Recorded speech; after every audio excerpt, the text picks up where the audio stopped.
Okay, if you were running the Lakers, what would you do this offseason? Um, Run it back. I know there's a ton of conversation about Kyrie. Kyrie, the juice has not been worth the squeeze with Kyrie in 7 years. And you would have to give up all of your flexibility. You would have to give up all of your potential depth in order to get Kyrie Irving. I would not do that. There's no chance I would do that. One of the benefits to having young players is you can expect them to improve. Austin Reeves has been a revelation. He should get better. Whatever contract he gets offered, you have the rights to match it. Rui Hachimura is a young player coming off the best stretch of basketball in his career, a former lottery pick. Match whatever contract offer he gets. He's also a restricted free agent. And expect him to get better. D'Angelo Russell was unplayable in the conference finals. If you want to re-sign him for a reasonable number and see if he takes the defensive end seriously for the first time in his career, great.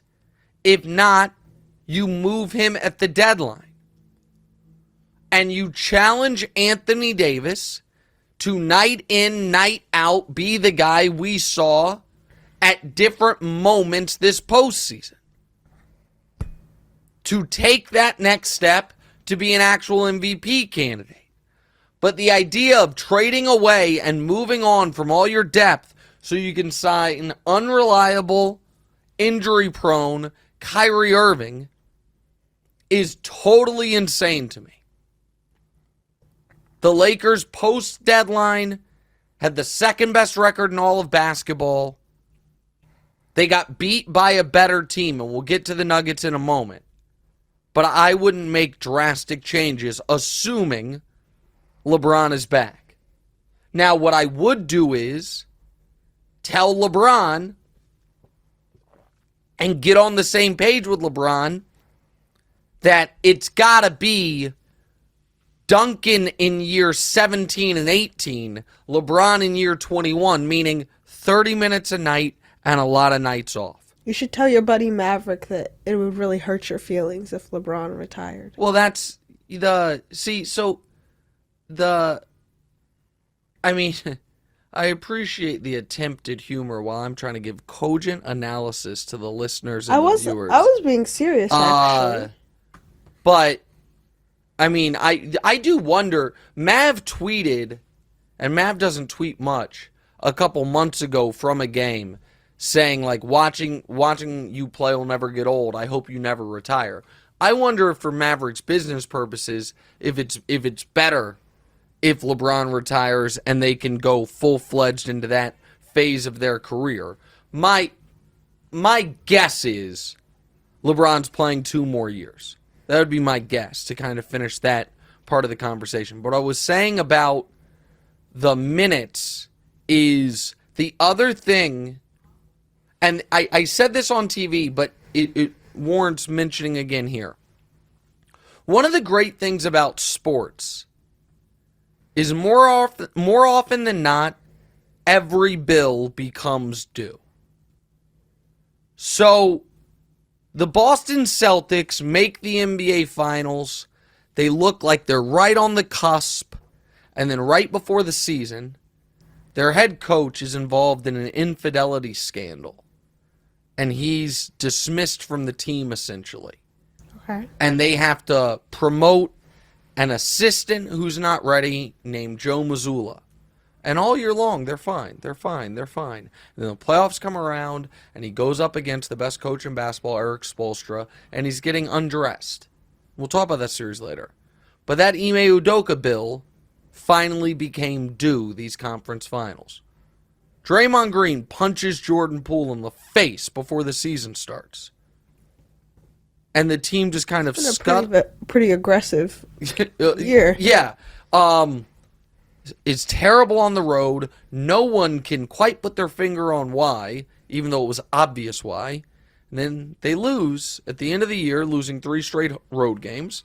And Kerr and Draymond said, yeah, the punch ruined our team chemistry. That bill became due. Why am I bringing that up here in this context? The Los Angeles Lakers decided to start this year with a roster they knew was broken, with Russell Westbrook as the point guard and no shooting. And they started the year 2-10. Now they eventually traded him, fixed the roster to a degree, went on a playoff run. So how did that bill become due? Because it's quite clear watching this series that the Lakers, most notably LeBron, ran out of gas at the very end. Why? Because they had to start playing playoff basketball with a month left in the year because of that 2-10 start. That bill became due. That bill came due, pardon me. They did have 2 months of playoff basketball in them. Unfortunately for them, their playoffs started a month before everyone else's. Then a play-in game, overtime in the play-in game, and they ran out of gas 3 weeks before the finish line. Everything matters. There are no free passes in this stuff. And I hope the Lakers know that moving forward. You have a follow-up question? Go ahead. If the LeBron era is over, was it a successful tenure in LA? So, full disclosure, I put this question in here. Something of a, I guess it would be a rhetorical question I wanted you to ask. Because this has become a line of questioning. And I think it's the most ridiculous line of questioning there is. LeBron has been with the Lakers from 2019 to now. 5 years. At worst, they've been the third most successful franchise in the league, likely been the second most. Let's just, the idea that the Lakers with LeBron have not been a success, then no one's been a success in this time frame. So 5 years, right? Let's go through the champions and what they've done. The Warriors, in these 5 years, have won 1 title, made 1 other finals. 2 years, they missed the playoffs. 1 year, they made the playoffs and lost. That was this year. By the way, one of the years they missed the playoffs in the play-in, and this year they were knocked out by the Lakers. But they are the benchmark. They have been the most successful. The next most successful is the Lakers. They won a championship and made a conference finals. That is more successful than the Raptors, who won a championship in this timeline and did nothing else in the playoffs, or the Bucks, who won a championship in this timeline and did not make another conference finals. Now, there's the Heat. If the Heat win the title this year, then they leapfrog the Lakers because they would have made 2 finals, an additional conference championship year or appearance, and won a title. If the Nuggets win the championship this year, they will have the exact same resume as the Lakers, both winning 1 title, both being knocked out by the other one in the conference finals. So if this tenure wasn't successful for the Lakers, then it wasn't successful for any team over the last 5 years. It is an absurd question, not that you're asking it, I asked to be asked it. But of course it's been successful. A championship and a conference finals appearance is more deep playoff runs and more success than any team has had in these 5 years other than Golden State. And Golden State twice had their season ended by the Lakers. Hey, thanks for watching. Hit the subscribe button to get more from the show, and make sure to click the bell to get notified every time new content drops.